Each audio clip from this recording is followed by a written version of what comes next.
እንደ ኮፊ አስመስሎ የያዘውን ሙሉ አሲድ እንደዚህ በመታዩት መንገድ ፊቷ ላይ ደፍቶ ሮጠ።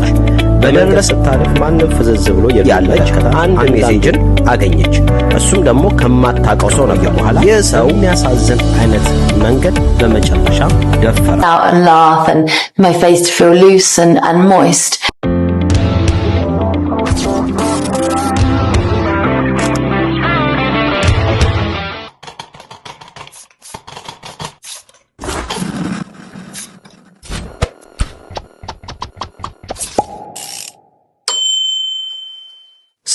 ሰላም ውድ የዚህ ቻናል ቤተሰቦች እንዴት ናችሁ? ደህና ናችሁ? ሁሉ አማን፣ ሁሉ ፒስ ነው ወይ? አለው እኔ በጣም ደህና ነኝ። ለማታቁኝና ለመጀመሪያ ጊዜ ወደዚህ ቻናል ጎራ ላላችሁ እንኳን ደህና መጣችሁ እያልኩኝ እኔ አብይ እባላለሁ። ያላችሁት ደግሞ አብይ ዩቲዩብ ላይ ነው። ፕሮግራሙ ደግሞ ምን አለ ይሰኛል ማለት ነው። በዚህ ዩቲዩብ ቻናል ላይ በጣም ብዙ የተለያዩ ፕሮግራሞችን ይዤ ወደ እናንተ ለመቅረብ እየሞከርኩ ነው። አው ሁላችንም ያሲኖ እንዳለው እየሞከርን ነው። ስለዚህ በዚህም መሰረት ወቅታዊ በሆኑ ጉዳዮች ላይ ሐሳብ አስተያየት እንሰጣለን። በሚያስቁ ፈገግ በሚያሰኙ ደግሞ አብረን ፈገግ እንላለን ማለት ነው። ባለፈው በለቀኩት ቪዲዮ ላይ እንደገባውላችሁ ቃል መሰረት ሌላ በወንጀል ነክ ስራ ላይ የሚያጠነጥን ቪዲዮ ይዤላችሁ መጥቻለሁ ማለት ነው። የባለፈው ላይ ያለቀኩላችሁ ቪዲዮ ረጅም ስለነበረ እንዳትሰለቹ በማለት ራሱን የቻለ ሌላ ፕሮግራም ይዤላችሁ ዛሬ መጥቻለሁ። የትኛውም የዓለም ጥግ ላይ የተፈጠሩ እውነተኛ የሆኑ ወንጀል ነክ ስራዎችን እንማርበታለን ብዬ ስለማስብ ወደ እናንተ ይዤ ለመምጣት ሞክራለሁ ማለት ነው። ስለዚህ ዛሬ በተናገርኩት ቃል መሰረት ወደ ቪዲዮአችን እንገባለን። ይመቻችሁ።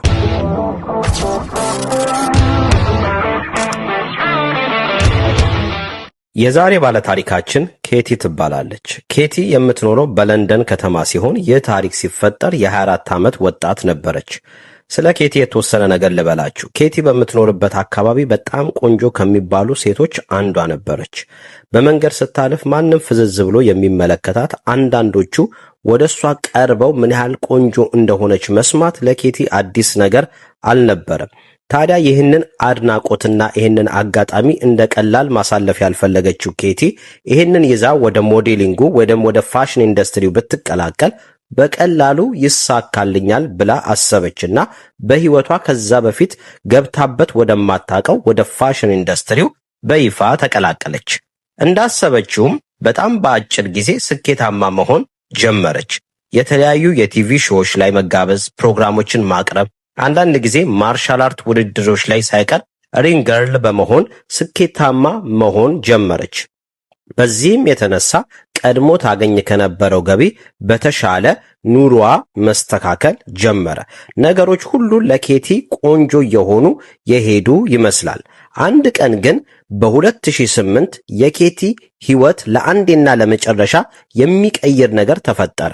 በዛም ቀን ወትሮ እንደምታደርገው የፌስቡክ ሜሴጆቿን ቼክ እያደረገች እያለች አንድ ሜሴጅን አገኘች።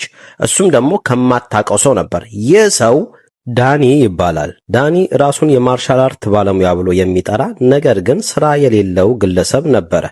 ለኬቲም ሜሴጅ በመጻፍ ምን ያህል ቆንጆ እንደሆነችና በሞዴሊንግ ሙያ በጣም እንደሚያደንቃት፣ ፌስቡኳንም ከብዙ ድካም በኋላ እንዳገኘው እና ፈቃደኛም ብትሆን አንድ ቀን እራት ሊጋብዛት እንደሚፈልግ ይጽፍላታል። እንዳሰበውም ይሳካለትና መጻጻፍ ይጀምራሉ። ስልክም በመለዋወጥ መደዋወል፣ መጻጻፋቸው እየቀጠለ ሲመጣ ዳኒ በአካል እንዲገናኙ ይጠይቃታል። እናም ይገናኛሉ። እሷም ስታየው እንደጠበቀችው አይነት ወንድ ሆኖ ስላገኘችው አብረው ዴት ማድረግ ይጀምራሉ። እስካሁን ያለው ነገር ጥሩ ስለነበረ በተደጋጋሚ እየተገናኙ ጊዜ ማሳለፋቸውን ቀጠሉ። ይሄ ነገር የልብ የሰጠው ዳኒ እንደሚያፈቅራት በይፋ ይነግራታል። ኬቲ ግን የፍቅር ጥያቄውን ወዲያው አልተቀበለችውም ነበር። ከዛ ይልቅ ግን አብረው ጊዜ ከሱ ጋር ማሳለፍ እንደሚያስደስታት ትነግረውና በተደጋጋሚ አብረው ጊዜ ማሳለፋቸውን ይቀጥላሉ።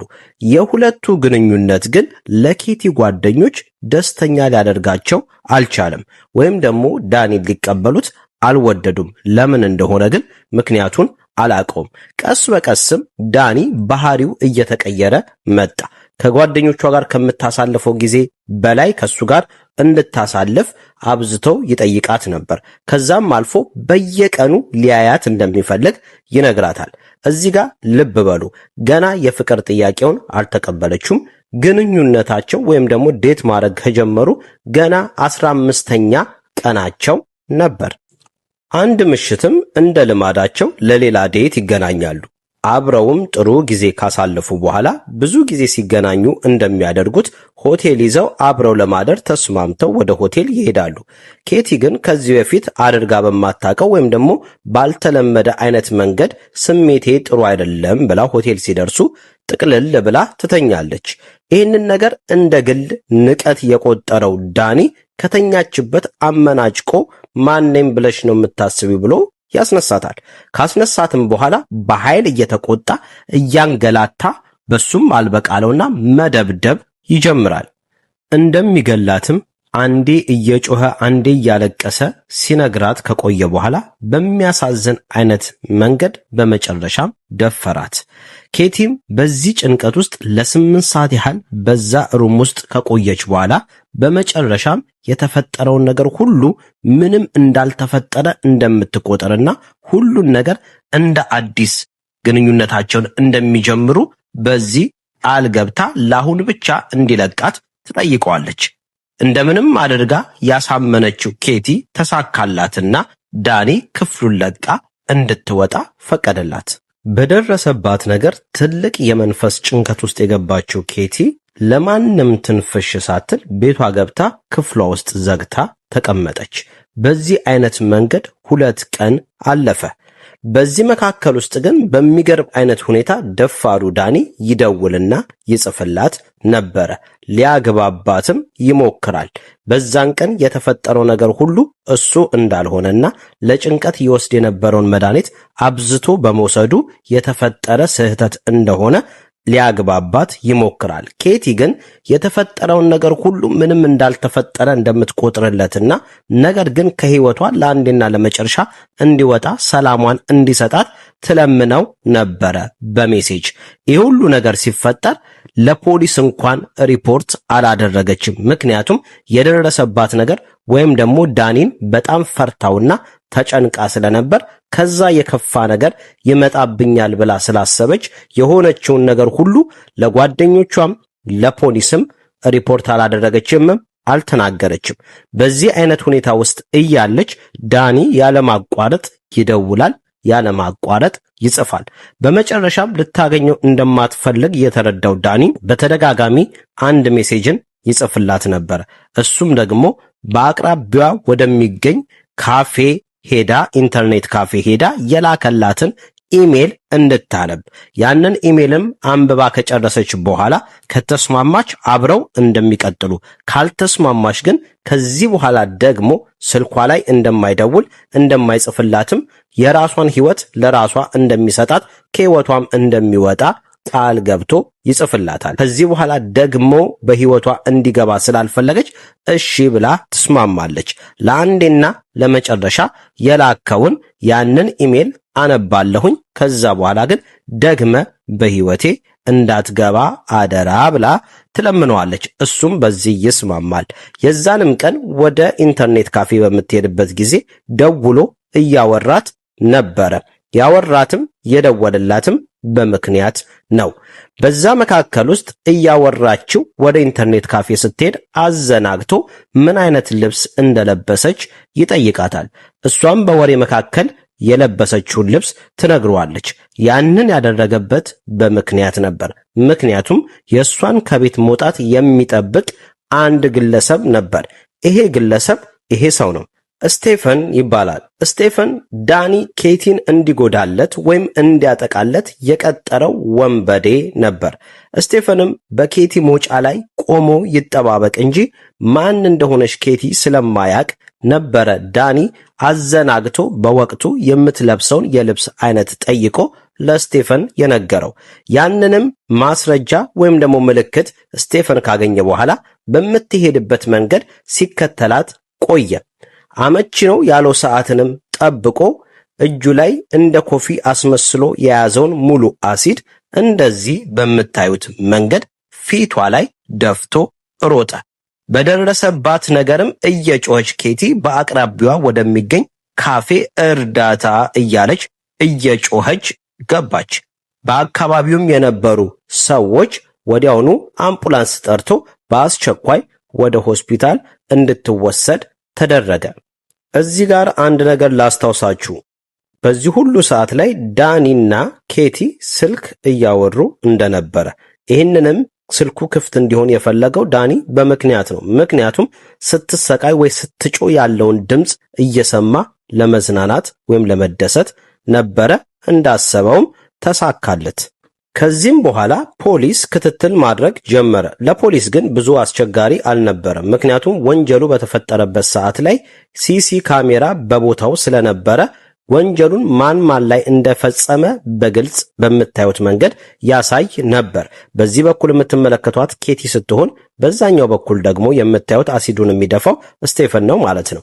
ይህንንም ማስረጃ ፖሊስ ካገኘ በኋላ ስቴፈንን በቁጥጥር ስር አዋለው። ስቴፈንም ይህንን ወንጀል እንዲያደርግ ያዘዘው ዳኒ እንደሆነ ተናግሮ ዳኒም በቁጥጥር ስር ዋለ። ስቴፈንም በመጀመሪያ ለፍርድ ቀረበ። ወንጀለኛ መሆኑን ፍርድ ቤት አመነበት። 6 ዓመት ሲፈርድ ለዳኒ ደግሞ ከ16 ዓመት እስከ ዕድሜ ልክ ተፈረደበት ማለት ነው። የሁሉ ሂደት እየተካሄደ ኬቲ ግን በሆስፒታል ነበረች። ዶክተሮች የኬቲን ሕይወት ለማትረፍ በጣም ተረባረቡ። በሚያሳዝን አይነት ሁኔታ ግራ አይኗ ደግሞ ማየት የማይችልበት አይነት ሁኔታ ውስጥ ገባች።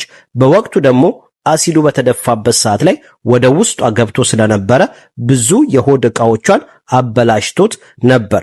ነገር ግን በዛው አልቀረችም። ኬቲ ጠንካራ ሴት ነች።